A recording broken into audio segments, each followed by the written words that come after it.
আসসালামু আলাইকুম সুপ্রিয় দর্শক। আজ ঐতিহাসিক 5ই আগস্ট।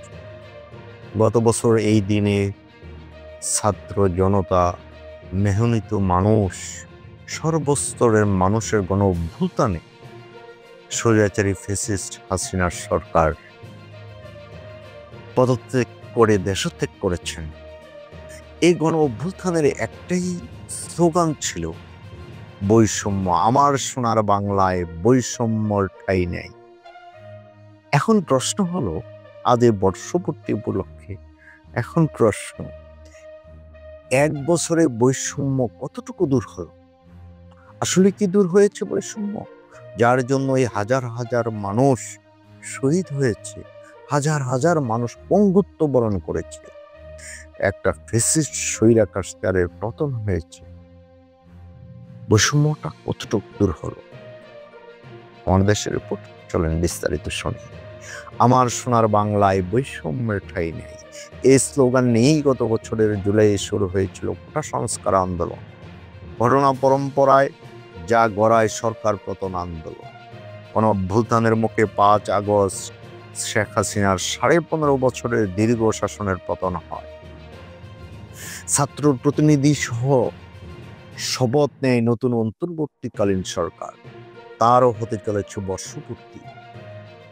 কিন্তু প্রভাব বিস্তার, ক্ষমতার অপব্যবহার, রাজনীতি, দুর্নীতি, চাকরি কিংবা বিশ্ববিদ্যালয়ের ভর্তিতে বিশেষ সুবিধা দেওয়ার বিষয়গুলো বন্ধ হয়নি, বরং কোনো কোনো ক্ষেত্রে অভিযোগ বেড়েছে। এমনকি আন্দোলনের সাথে সংশ্লিষ্টরাই জুলাইকে মানি মেকিং মেশিন হিসাবে ব্যবহার করেছেন বলে অভিযোগ উঠেছে। এমন প্রেক্ষাপটে অনেকেই প্রশ্ন তুলেছেন, অভ্যুত্থানের পর প্রশাসনিক কাঠামোতে আদৌ কতটা পরিবর্তন হলো? বিশ্লেষকরা বলেছেন, সরকার কিংবা জুলাই আন্দোলনের সাথে সংশ্লিষ্ট ব্যক্তিদের কেউ বৈষম্য দূর করতে কার্যকর ভূমিকা রাখেননি। ফলে অপরিবর্তিত কাঠামোতে বহাল রয়েছে পুরনো ব্যবস্থা। আমূল কোনো পরিবর্তন কি হয়েছে? গণ অভ্যুত্থানের পর গত বছরের 8ই আগস্ট শপথ নেয় নতুন অন্তর্বর্তীকালীন সরকার, যার প্রধান উপদেষ্টা হিসাবে দায়িত্ব নেন অধ্যাপক ডক্টর মোহাম্মদ ইউনূস। এর 3 দিন পর প্রটোকল বিধির তোয়াক্কা না করেই যানজটের মধ্যে আটকে থাকেন তিনি, যা সামাজিক মাধ্যমে ভাইরাল হলে বেশ প্রশংসা কুড়ায় অন্তর্বর্তী সরকার। অনেকেই আশা করেন সেখান থেকেই শুরু হবে পরিবর্তনের, যদিও সে আশা পূরণ হয়নি। পূরণ কি সে আশা হয়েছে? হার হামেশাই এখন যানজটে বসে থাকেন জনসাধারণ, আর বিশেষ প্রটোকল নিয়ে পাশ দিয়ে চলে যেতে দেখা যায় ভিআইপিদের। এমন আরেকটি উদাহরণ পাসপোর্ট অফিসের ভোগান্তি। অভ্যুত্থান পরবর্তী সময়ে প্রাথমিকভাবে পাসপোর্ট অফিসের ভোগান্তি কমার আলোচনা শোনা গেলেও 1 বছর পরও আঞ্চলিক কার্যালয়ে হয়নি তেমন কোনো পরিবর্তন। প্রায় 7 লাখের বেশি ড্রাইভিং লাইসেন্স আটকে আছে বিআরটিতে। একই চিত্র বিভিন্ন সেবা প্রতিষ্ঠানে এবং বিমানবন্দরে। প্রশাসনে রয়ে গেছে পুরনো সার কালচার। প্রশাসনের ঊর্ধ্বতন কর্মকর্তাদের আশা উপলক্ষে রাতারাতি মাঠের মধ্যে সড়ক নির্মাণ করে শিক্ষার্থীদের 2 পাশ দাঁড় করিয়ে রাখা কিংবা দুর্ব্যবহারের মতো বিতর্কিত নানা কার্যকলাপ কয়েকদিন পরপরই ভাইরাল হয় সামাজিক যোগাযোগ মাধ্যমে।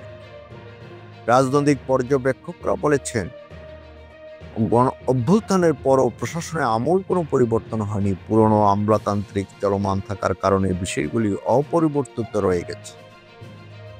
এ নিয়ে রাজনৈতিক পর্যবেক্ষক মাহা মির্জা বিবিসি বাংলাকে বলেন, অভ্যুত্থানের পর আমলারা বদলে গেছেন তেমন তো না। সেই আওয়ামী আমলের সেই আমলাতন্ত্র, যেটা নিপীড়নমূলক আমলাতন্ত্র, যে আমলারা মানুষকে মানুষ মনে করতেন না, যে কারণে আমাদের এখন এরকম অশ্লীল একটা ভিআইপি কালচার তৈরি হয়েছিল, সেই মানুষগুলি তো আসলে তাদের পদগুলোতে রয়ে গেছে। স্বৈরশাসনের আগে থেকেই বাংলাদেশে দলীয়করণ, স্বজনপ্রীতি, দুর্নীতি মিলিয়ে তৈরি হওয়া কাঠামো সরকার বদলের মধ্য দিয়ে রাতারাতি পরিবর্তন হয়নি বলেই মনে করেন বাংলাদেশের উন্মুক্ত বিশ্ববিদ্যালয়ের সহ-উপাচার্য ও রাজনৈতিক বিশ্লেষক অধ্যাপক সাইদ ফেরদৌস। তিনি বলেন, নতুন সরকারের দিক থেকে ইনএফিসিয়েন্সি ছিল। তারা রাজনৈতিক দলগুলোর সাথে কোনো সম্পর্ক তৈরি করতে পারেননি, ফলে নানা কিছুর উপর তাদের নিয়ন্ত্রণ সেভাবে পাকাপোক্তভাবে দেখা যায়নি। পরিবর্তনের বিষয়ে সরকারের সদিচ্ছা নিয়ে প্রশ্ন তুলেছেন রাজনৈতিক বিশ্লেষক মহিউদ্দিন আহমেদ। তিনি উদাহরণ দিয়ে বলেন, সব উপদেষ্টারা মন্ত্রীপাড়ায় থাকা সত্ত্বেও সচিবালয়ে যাতায়াতে আগের মতোই সবাই প্রটোকল সহ ব্যক্তিগত বাহন ব্যবহার করেন। একে অপচয় উল্লেখ করে মহিউদ্দিন বলেন, আমি তো তাদের আচরণে কোনো পরিবর্তন দেখিনি। বহু বছরের জঞ্জাল, এটা তো এক বছরে পরিবর্তন হবে না বলেও মন্তব্য করেন তিনি। বাঁচার আন্দোলন থেকে বেচার আন্দোলন, আগের মতোই এখনো এক টেবিল থেকে আরেক টেবিলে ফাইল পাঠানো, বদলি কিংবা নিয়োগ চলছে। তদবির বাণিজ্য উঠেছে ক্ষমতার অপব্যবহার ও দুর্নীতির অভিযোগ। তাতে কেবল প্রশাসন নয়, সংশ্লিষ্টতার অভিযোগ উঠেছে খোদ বৈষম্য বিরোধী ছাত্র আন্দোলনে নেতৃত্ব দেওয়া ব্যক্তিদের বিরুদ্ধে। গত 28 জুলাই প্ল্যাটফর্মটির সাবেক সমন্বয়ক ও মুখপাত্র উমামা ফাতেমা নিজের সোশ্যাল মিডিয়া পেজে অভিযোগ করেন যে জুলাইকে মেনি মেকিং মেশিনে পরিণত করা হয়েছে। এর কয়েকদিন আগেই সমন্বয় পরিচয়ে গুলশানে চাঁদাবাজি করতে গিয়ে আটক হন বৈষম্য বিরোধী ছাত্র আন্দোলনের সম্মিলিত বেসরকারি বিশ্ববিদ্যালয় শাখার যুগ্ম আহ্বায়ক আব্দুর রাজ্জাক বিন সুলাইমান ওরফে রিয়াদ। অভ্যুত্থানের নেতৃত্ব দানকারী তরুণদের দল এনসিপি আহ্বায়ক নাহিদ ইসলামের সাথে তার সখ্যতা নিয়েও উঠেছে নানা প্রশ্ন। অবশ্য যে বৈষম্য বিরোধী ব্যানারে আন্দোলন হয়েছে তাদের মধ্যে সবার আগে বৈষম্য দেখা গিয়েছিল বলে অভিযোগ করেছেন আন্দোলনের সহ সমন্বয়ক হাসিনুল ইসলাম নাফিস।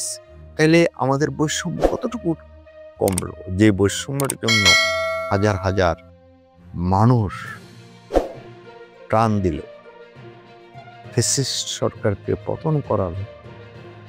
কই কি? তারপরও আজকের এই 5ই আগস্ট 36শে জুলাই বৈষম্য বিরোধী আন্দোলনের 1 বছর পূর্তির প্রাক্কালে হয়তো বা রাতারাতি শেষ হবে না, কিন্তু এটা শেষ হওয়া উচিত, লক্ষণ দেখা দেওয়া উচিত। এখন এমন কথাও আজকের এই দিনে বলতে হয়, মানুষ বলতে শোনা যায় আগেরটাই ভালো ছিল। কেন এই কথা বলার সুযোগ দিতে হবে?